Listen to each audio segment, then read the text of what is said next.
guys, it's the Arachnoholic, finally back with another video.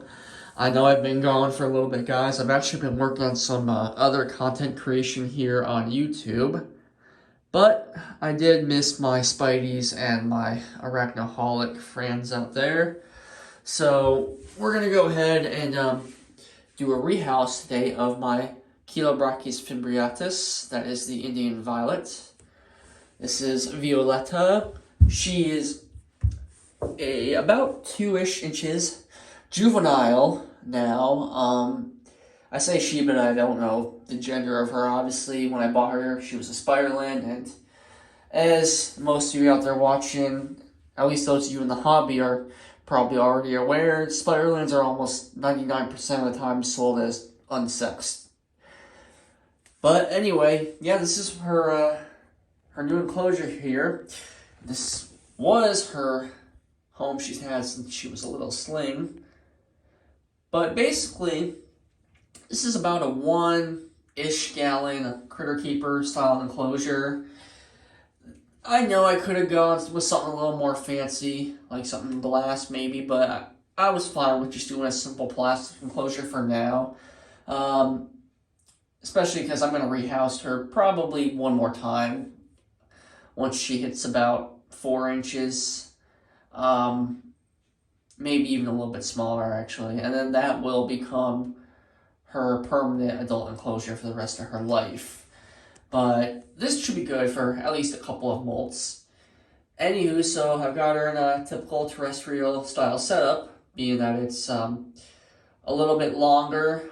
It has more width to it than it does height, as floor space is more important than height with terrestrials. Although these are actually what they refer to as fossorial tarantulas, or obligate burrowers, which is a subclass of terrestrial spiders. But these guys actually prefer to burrow, and they can and will, if housed correctly, burrow quite deep in captivity as well. And the thing about the fimbriatus, the Indian Violet, as is the case with pretty much all the Chilobrachys genus, is they are extremely heavy and copious webbers, and they will do this almost like sheet-like webbing, where they just lay layer of silk over top of one another, and they make some really cool and really unique webs, in addition to doing quite a bit of digging as well. You can see she's pretty much excavated that whole area at the bottom of her enclosure out.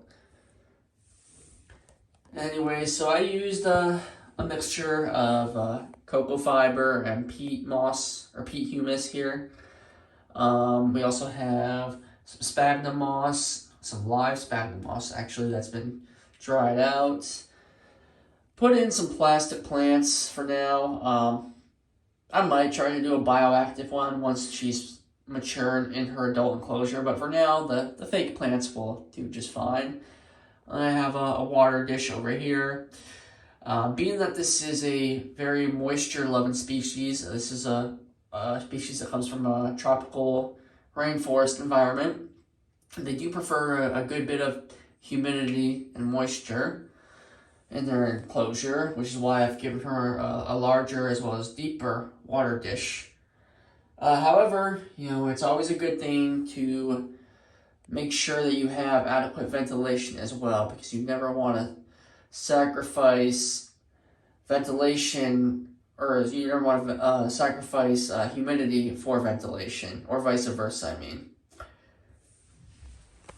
So let's go ahead and get on with it. You may notice I'm also doing this in my bathtub.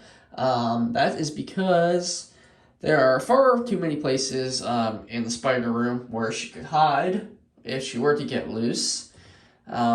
So I'm doing this here where there's a lot more open space, and hopefully she won't be able to go too far before I can get to her.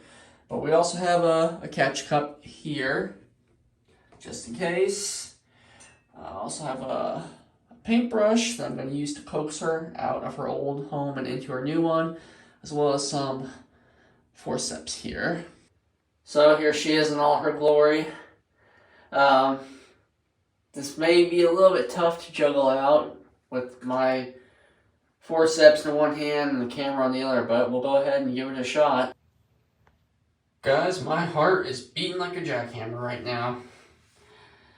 So, got her out most of the way of her old home anyway, and she's starting to explore her new one. Just gotta get her in the rest of the way, close the lid safely behind her. Oh man, trying to stay calm here though. That is the key to success with rehousing the old world species like this. These guys are super duper fast, and they do carry a medically significant venom, so I definitely do not want to get tagged by one of these. Huh, that actually went a lot easier than I was expecting, guys. So as you can see, she's already found her little starter burrow that I made for her, and she's already beginning to web it up. You can see her twirling her little spinnerets, her little butt fingers, as we like to call them. So looks like she's enjoying her new home so far. So I was saying earlier that this is a fossorial species. They do like to burrow, so they definitely need a deeper substrate.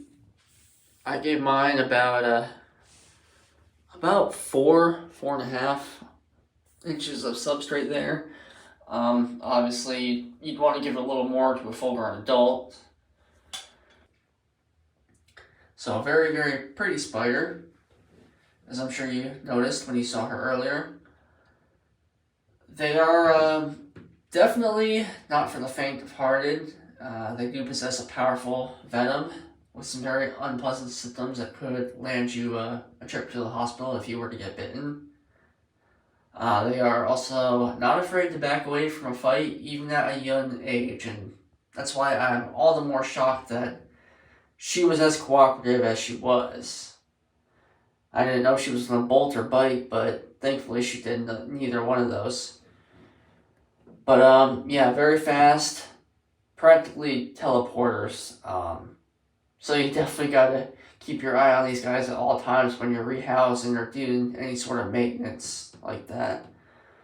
But a really fun species to keep. They are pretty reclusive. I will say that's the one downside to them, is that you will probably not see them out and about a whole lot once they are established and settled into an enclosure.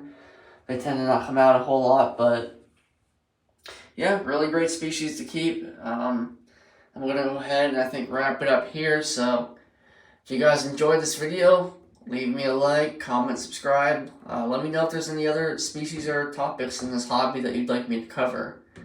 Definitely check out that Patreon. I'm going to post a link in the description below. Sorry about that, guys. The camera actually died on me as I was filming.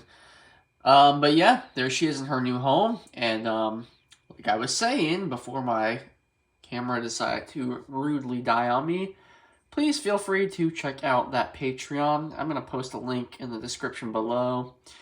And there will be some early access videos as well as exclusive content that you can only find on Patreon over there. So definitely head on over there. Plenty of cool stuff. And yeah, I will see you guys in the next one. Stay awesome.